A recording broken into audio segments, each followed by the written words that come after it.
Nuclear Medicine Instrumentation Lab Practical Final. This is the materials table. You've got your 4-quadrant bar phantom. You've got your orthogonal bar phantom. You've got your plus, which is your parallel line equal space phantom. You have your fillable flood phantom. We have the circular because the rectangular is currently broken. We have the point source there in the syringe. And we have the cobalt 57 flood source here. That's your materials table. So for number 1, collect an extrinsic flood, we're going to do the cobalt 57 sheet source first. Okay, so we're at a flat 0 degrees for this one. Cobalt 57, he's going to lay that flat and center it. He wants the text facing Annie. So if you're standing at Annie here, you should be able to read the text on the cobalt 57 flood source. Okay, you're at 0 degrees, flat, perfect. Your matrix 256 by 256 for 3 million counts. Your next is a fillable flood source for the extrinsic flood, so still on number 1. You'll put the paper down, use 2 sheets, be sure that it's covered completely, and then he wants the labels on the bar phantoms in the bottom right hand corner if you're standing at Annie. Okay, get that centered. If you look, this side has just this divot. Put this divot on the center blue line. You can still see through that paper to see the center blue line. That's how you'll know that you have this circular one centered up. Because you're using a fillable flood, you need to be on a 5-degree tilt. Okay, so this is not a 0 degree. This is a 5-degree tilt. Check for bubbles. No bubbles. We're good to go. This one is also 3 million counts, but it's a 512 by 512 matrix. For number 2, perform a total system spatial resolution test with a phantom. If he asks for the 4-quad phantom, you have your 4-quad phantom. Bam. Okay? You need to know, if he asks you, how many pictures do you take with a 4-quad? You take 4 pictures. You take the first picture with the label in the bottom right hand corner, then you rotate it 90 degrees, then you rotate it 90 degrees, and then you rotate it 90 degrees. Each of these quadrants has different size bars. The point of the rotations is to be sure that you take a picture of each size bar in each quadrant of the camera. So it gets 4 rotations. Okay, so you put your bars down, then you put your paper down, and then you put your fillable flood. Center that up, and because we're using a fillable flood, it is still at a 5-degree tilt. Okay, and this one is going to be a 512 by 512 matrix, 3 million counts. For the next step, still on step 2, for the total system spatial resolution, if he asks for a plus phantom, remember that's the parallel line equal space. Okay, it's just the single size bar going all the way across. For this one, if he asks you how many pictures you take with it, you take 2. You take the first one with the label in the bottom right hand corner. The second one, you will rotate it 90 degrees. Okay, since the bars are the same size, you don't need to rotate more than that to be able to get the bars taken in each quadrant of your camera. So, put it back, the label in the bottom right hand corner, and then we do paper. You good? Yes. We're working Pedro for this, man. And then you do fillable flood, still on a 5-degree tilt. Okay, and still on a 512 by 512 matrix. And still for 3 million counts. So still on step 2, perform a total system spatial resolution test. If he asks for the orthogonal, we've got the orthogonal there. You need to know this crack in this black plastic, he wants this facing Annie. Okay, so that will be on the side closest to Annie right there. Okay, for this one's gonna, the counts are gonna be a bit different. Okay, depending on what you've injected into your flood source, will determine how many counts you put it on. If you're using Tech, it's 400,000 counts. If you're using Cobalt 57, it's 800,000 counts.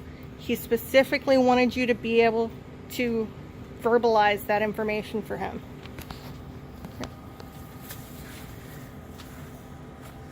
You put your paper down, your fillable flood, and again, Tech is 400,000, Cobalt is 800,000. Still on a 5-degree tilt. Hey Annie, 512 by 512 matrix. Yeah. For the orthogonal, if he asks you how many pictures you take one. You do not rotate this phantom at all. You take one picture. So moving to number 3, perform a total system linearity test with a phantom. It is identical to the 3 tests we just showed you, the spatial resolution test using the plus, the 4-quad, and the orthogonal. Absolutely nothing changes. The counts, the matrix, everything stays the same. So setting up for number 4, collect an intrinsic flood. You have to put the machine in cardiac 90. However, the machine's broken today. It won't go into cardiac 90. So the best we can do is to leave the gantry as is and rotate detector 1 to 90 degrees.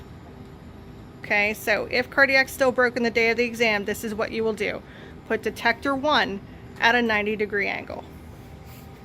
Okay, from here we pretend to remove the collimator. We're not doing that. And then you want to measure the camera's uniform field of view. And that is the measurement from this corner to the bottom corner of the large outer blue square. The inner blue square is the center field of view. We don't care about that. We want the outer, the large one. Okay, and that measurement is going to be 65 centimeters, guys. So you take that 65 centimeters and you multiply it by 5, which is 325 centimeters. You take it, put your ruler flush, and you will measure out from this point on detector 1, 325 centimeters away. Okay, so measure it out. He's going to flip it. You use this bar to assist you in doing this. So that's 200. This next step is 300. And now it's 25 additional centimeters for this point. Move the bar into place to lock that. And if you look, there's a piece of tape on the floor here. You should be pretty close to this piece of tape. Don't have to be exactly on it, but pretty close. Okay? And now that you're done with that, you will back it back up, and you will use this ruler to measure from the floor to the center field of view. Okay, smack in the middle, the bullseye there. And that is how many centimeters? 80. 80 centimeters from the floor to there. So you take your ruler back over to your fancy pole. From the floor up is 80. They've already got a point source taped down here. Okay. You'll go to the side and you'll need to enunciate to him, verbalize, tell him where you're measuring to on this syringe. You are measuring to the center of the activity, not the center of the syringe. So you're measuring to the halfway point from the plunger to the tip. You are not measuring to the middle of the syringe. Es no bueno, okay? Ready. So for this one, the intrinsic flood, your matrix is 256 by 256 for 3 million counts, and you must tell him that your activity, regardless of what it is, needs to be consistent every time you take this test. So if it's 5 millicuries today, the next time you do this test, 5 millicuries that day. You cannot vary on the activity level, and you need to be able to tell him that. For number 5, perform an intrinsic camera sensitivity test. It's the exact same test we just did with the intrinsic flood. The only difference is at the bottom, after you've done your 3 million counts on a 256 by 256 matrix, you'll calculate your sensitivity. That's your NEMA sensitivity, okay? So come around here to the board. Do you remember this formula? Counts over time over activity. So for this, he gave us an activity of 300 mics. Okay, so it would be 3 million. That's the number of counts that we took over time, which was 1 minute. We would divide that by the 300 mics. Okay, so that's what that formula looks like for the lab practical. 3 million counts divided by 1 minute divided by 300 microcuries. Yes, microcuries. Also be aware, if he asks you how much activity to use for number 5, again, he gave us 300 mics, but if he doesn't give you 300 mics the day of the test, you just tell him it's the same amount of activity you used the last time. Okay, and if he asks you why, then you tell him that if you change the activity amount, you increase your coincidence loss and your dead time.